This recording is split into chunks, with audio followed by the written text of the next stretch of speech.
Over the years, a number of studies and experts have explored the psychological implications of internet usage. These evaluations, often carried out by examining brain functions, have presented differing opinions about the effects. Some posit the changes as harmful, others as beneficial. Renowned American author Nicholas Carr maintains that internet usage diminishes profound creative thinking. He suggests that the distraction of hyperlinks and the overload of stimuli drives the brain to focus primarily on immediate decisions. Carr further contends that the sheer volume of information online overtaxes the brain, damaging long-term memory. He argues that excessive stimuli lead to significant cognitive overload, making it challenging to retain information. Computer scientist Ramesh Sitaraman, together with his colleague Krishnan, highlight the growing impatience among internet users. In a comprehensive study conducted in 2012 involving millions of video viewers on the internet, they found that viewers abandoned videos not starting within 2 seconds. The study also showed that faster internet speeds resulted in less patience, with faster users more likely to abandon videos. This has led many to predict a future where the speed and ease of internet services cultivates further impatience and hinders the ability to delay gratification and work towards long-term reward. Psychologist Steven Pinker offers a contrasting viewpoint.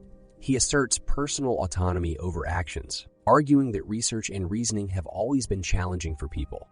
He claims that experience does not radically modify the brain's fundamental information processing capacities, and that, in fact, the internet is enhancing intelligence. Deep-C refers to an intriguing research published in the esteemed science journal PLOS ONE.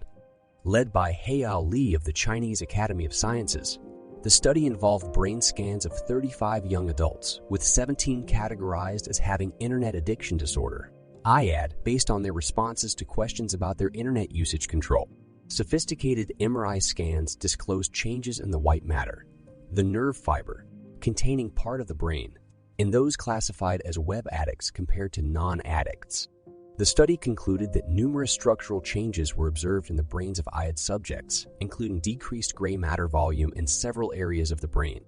In his 2008 article for The Atlantic titled "Is Google Making Us Stupid?", Nicholas Carr argues that the internet's omnipresence can affect our attention span negatively and makes traditional forms of reading, such as reading an extensive book, more challenging.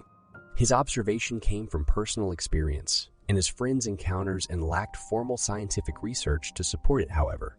A 5-year study by the University College London seemed to echo Carr's views. They found that internet usage led to a skimming reading behavior, with readers hopping between sources sporadically and seldom revisiting previously read material. Indeed, the very concept of reading is changing, devolving into a superficial browsing style that leaps across headlines, content pages, and summaries for swift absorption of information, practically avoiding the standard reading pattern. Nevertheless, the internet isn't all harmful. It seems to stimulate brain activity amongst middle-aged and older people, according to the findings in a comparative study of brain activity while reading and while surfing the internet. Professor Gary Small, leading the research, concluded that engaging with the intricacies of internet browsing could potentially improve brain function. Yet, the emergence of social networking has sparked wide debates about its impact on productivity.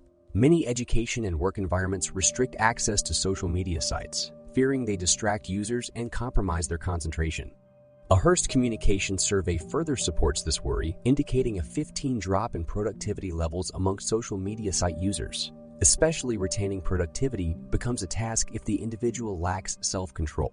Furthermore, Evgeny Morozov critiques social networking, portraying it as a potential threat to privacy. He explains how insurance companies probe into their patients' Facebook accounts to cross-check claims, or how employers and university officials vet prospective employees and students through their online behavior on these platforms. Furthermore, he believes the internet's presence can influence behavioral changes, making people more cautious and less risk-taking due to the fear of leaving a negative impression.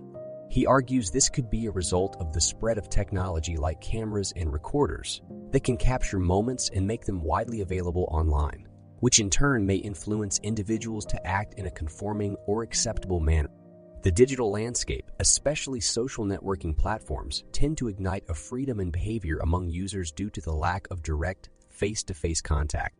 This internet-driven interaction often promotes uncensored communication, and reduces respect for authority among many. Notably, individuals with social anxiety may rely heavily on these digital methods of communication. As a result, such individuals may feel more comfortable disclosing personal information to strangers online, which they wouldn't normally share in person. This trend is believed to be a key factor fueling the surge in cyberbullying, particularly among children who may not fully comprehend the importance of online etiquette. Internet anonymity has created an online atmosphere of unrestrained behavior. John Suhler, a psychology researcher, distinguishes between benign disinhibition, where individuals may psychologically benefit from expressing suppressed emotions, fears, desires, and acts of kindness, from toxic disinhibition, which can escalate to rude language, harmful criticism, anger, hatred, threats, or engagement with inappropriate content like pornography and violent sites. A concerning implication of increased internet reliance is the risk of addiction, where excessive computer usage disrupts daily life. Kimberly, S.E., Young associates internet addiction disorder with pre-existing mental health conditions. Predominantly depression. Young emphasizes the profound social, psychological, and occupational effects of this disorder, drawing parallels between screen dependency and substance addiction. Eric Sigman talks about how the intense stimulation from screen graphics stimulate the brain's reward system, releasing dopamine. He presented these observations to the Royal College of Pediatrics and Child Health. In 2009, a study indicated that internet addiction can result in structural changes to the brain, similar to chemical dependency. In a related study, 17 subjects with online gaming addiction and 17 naive internet users were scanned using magnetic resonance imaging. Results showed that online gaming addiction damages the orbitofrontal cortex in the brain's prefrontal regions, responsible for planning, prioritizing, attention control, and memory retention. Consequently, psychotherapist Keith Lowe suggested that such gaming addicts struggle to prioritize in life or set and accomplish goals owing to this brain impairment. The internet's influence has been widespread, affecting individuals of all age groups, from adults to children. As implied in The Digital Power, Exploring the Effects of Social Media on Children's Spirituality's article, After Home and School, children have established the internet as their third environment. However, this digital environment has given rise to a menacing issue: cyberbullying. A survey conducted amongst 177 Canadian students revealed that 15 confessed to cyberbullying others. And shockingly, 40 of the victims were in the dark about the bullies' identities. The psychological damage from cyberbullying can manifest as reduced self-esteem, depression, anxiety, and even open pathways to manipulation and control. Such bullying has led to severe outcomes, including suicide, the third most prevalent cause of death amongst young individuals aged between 10 and 24. Children typically spend around 27 hours a week online, a number that is only growing. This exposure leads to an increased risk of insomnia and other health problems. A 2018 study pointed at an alarming trend of young children suffering from computer vision syndrome or digital eye strain, causing blurred or double vision, fatigue, and headaches. This has prompted many children to adopt glasses at very young ages. That's not all. The National Longitudinal Study of Adolescent Health alarmingly links more screen time with higher obesity risks. Scaling down internet hours can help children avert health conditions like obesity and diabetes.